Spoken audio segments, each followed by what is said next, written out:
So, Coach, part of me thinks that this seems very one-sided as we head into the weekend. But as you know, these things happen sometimes to the Patriots where they find themselves either tied or down 3 or only up 3 at the half to big games. What do the Titans have to do to even have a chance against the Pats this weekend? Well, I think the first thing they have to do is not have self-inflicted wounds. So that whether it's turnovers, penalties, they can't beat themselves because New England's not going to beat themselves. Second thing is long, sustained drives. And that keeps Tom Brady off the field, and that's going to be a huge component to it as well. The third thing, we hear about the exotic smash mouth. You know, that's how Tennessee has labeled their offense. That's got to be a big component of this. Shifting, motioning.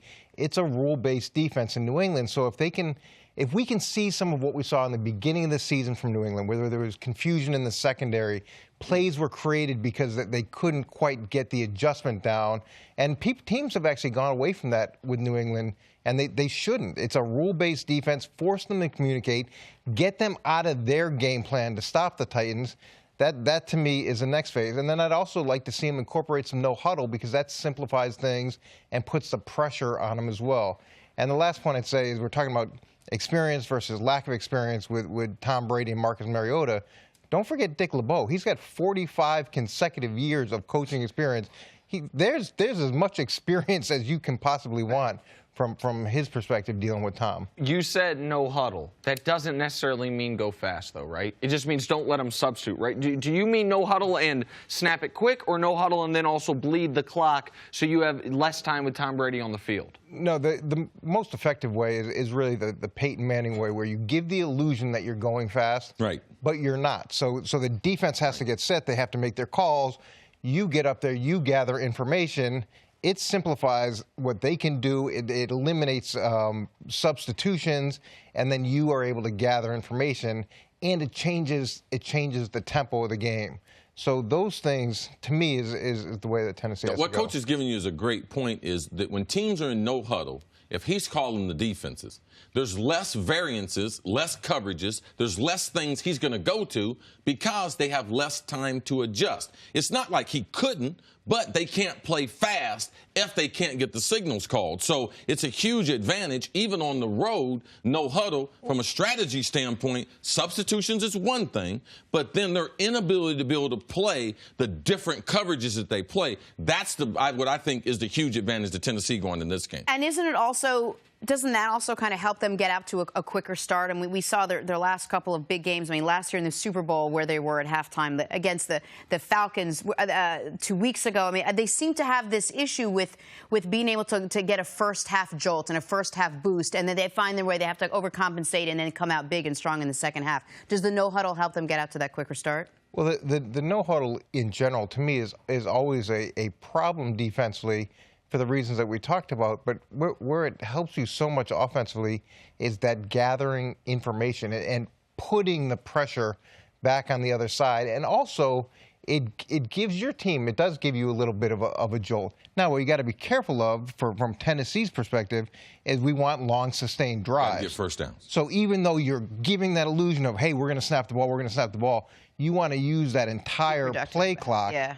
So that you're accomplishing 2 goals at the same time. Early in the year when we were talking about what is wrong with the Patriots defense, when it was historically bad through the first 4 or 5 games of the year, Cece, one of the things you said you knew they were going to do, you said they were going to do, play more zone defense, right? Yes. They prefer to play man in New England, but they reverted to zone out of necessity, simplify some things.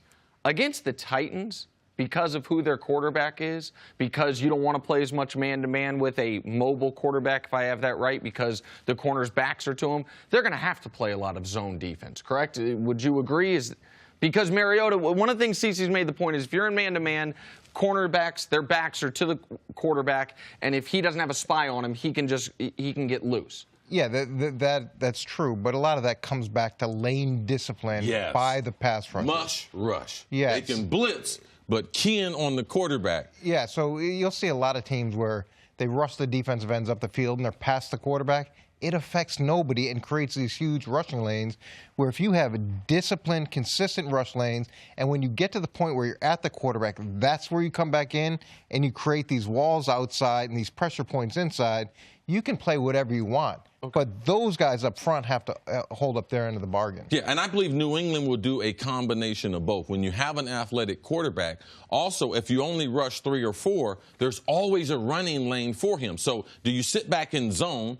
I don't believe that New England will decide to spy him because they don't have the athletes at the interior linebacker position. So what they'll do is blitz him, but they won't be trying to get upfield and get a lot of penetration. They will be blitzing him to take away the gaps, to force him to throw the ball down the field, because Delanie Walker, they will take him out of the football game. He will not have a big game for Tennessee. So he will force Mariota to throw the ball outside Corey Davis or to Decker or find someone else. Just quickly, you mentioned Delanie Walker. I'm going to talk about the tight end on the other side of the field. The two best tight ends in football, I think most people believe, are Travis Kelce and Rob Gronkowski. That Chiefs game changed. There are a lot of moments you can point to, but Travis Kelce going out of the game was an enormous loss for Kansas City. The Titans had no answer for him. In just a quarter and a half, I think he had 66 yards, had a touchdown.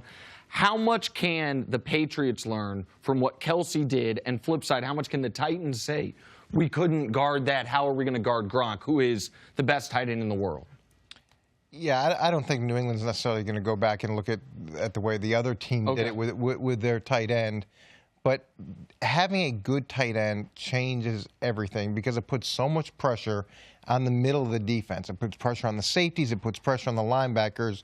And it takes away your ability to push coverage outside and to push double teams outside. That's why you always want to have a guy that can create those effective plays. And dealing with Gronkowski, look, Tennessee's got to take that away. Okay, but as soon as you take that away, you open up other things. And what I'll say is they should take it away enough, but they have to mix. It's got to mix. It can't be the same formula. Atlanta tried that last year.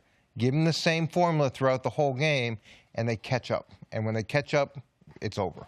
Should that Vikings defense, how should they attack the Saints offense? What's wrong? Nothing. Just happy to be here. Did I do something again? No, you're good, Jen. Don't worry about it. Go ahead.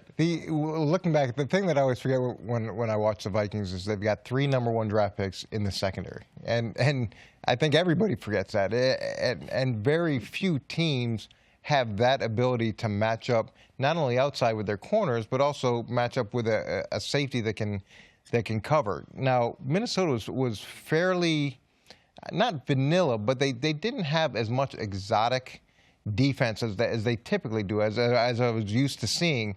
And some of that is a function of New Orleans' ability to create problems with their shifting, their motioning, their multiple formations. And it becomes a battle of you don't want your adjustments to put you in a bad spot, like we talked about with New England.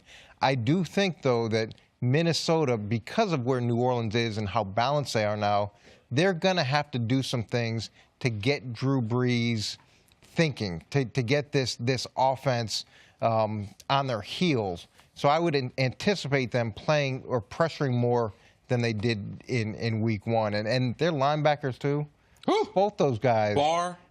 Yeah, yes. Barr and Kendricks. Yeah, both of them from UCLA. That's one thing that I was going to get into. And we have to give the Vikings and Rick Spielman, their general manager, he got Executive of the Year this year. Man, he's done great as far as personnel. They have some stud. I mean, Barr is 6'5", 245-pound linebacker. Kendrick can play from sideline to sideline. Interior, Linval Joseph is a name that you will hear in this game. If the Saints are running the ball, Linval Joseph is not doing his job. He is a mountain of a man. So we talk about not only defensive line, Everson Griffith, 13.5 sacks coming off the edge against Armstead, I believe is a huge match. So I believe the Vikings will have to mix in their coverage. They are so much better than a lot of offenses, but this is the worst matchup of the playoffs left for them. Are the teams in the NFC?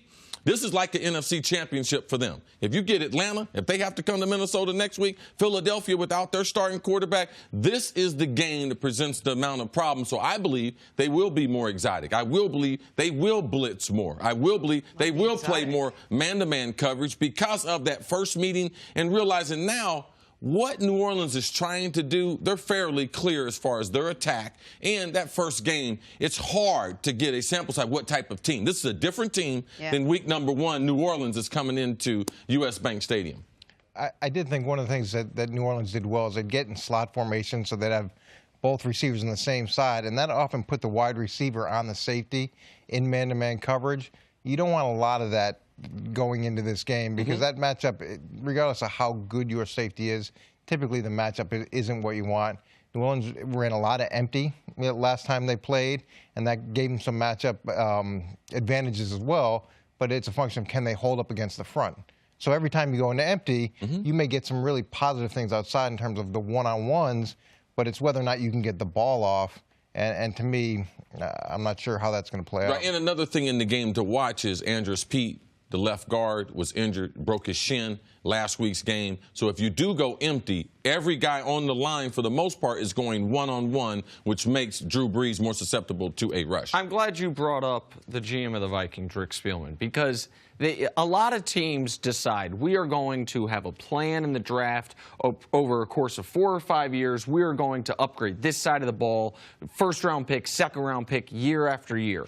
The Vikings did that defensively and hit on almost all of them. I mean, you mentioned they have 3 first-round picks in the secondary. 2 of those guys are first-team all-pros. Anthony Barr is a first-round pick. I believe Kendricks was a second-round pick. Yes. They used free agency more to upgrade their defensive line, but they also have some homegrown guys on the defensive line as well. Like, there aren't misses there. That defense has been, for the most part, homegrown guys that they've drafted in the last few years, build on it, build on it, build on it. And then the other thing that, I mean, you got to give Spielman credit for, I suppose, is how many teams offered Case Keenum a contract this year? It's just the Vikings, right? Yes. Like that if they didn't have, I mean, he's got $2 million. It's not like he said we're going to go recruit they him. believed he had some talent. But they believed he had more talent than any other team to offer him $2 million. And I'm going to add another depth thing. This is a game where I think we're going to be reminded that the Vikings lost their first-round pick this year in Dalvin Cook. Dalvin Cook was another guy that looked like a stud first-round pick by Rick Spielman. He was amazing the first month of the season. McKinnon and Murray have been adequate. Yes. Like, that's been one of their weak spots on the team. And so my note on the game would be, if I were the Saints, I would say, listen, McKinnon and Murray, if you can beat us, good for you. Like, I'm not going to let Adam Thielen break the game open. I'm not going to let Stephon Diggs break the game open. If you guys can run the ball for 150 yards, God bless. Can we give a little bit of credit, though, to Mike Zimmer? I feel like 100%. This team has gone through a ton of adversity in terms of injuries, and it's not just this year. It's over the last few years. The coach had 8 eye surgeries. Thanks for watching. Subscribe here to get the latest from the show. Also, be sure to check out more of the best clips from First Things First, or go watch a few segments from our other shows on FS1.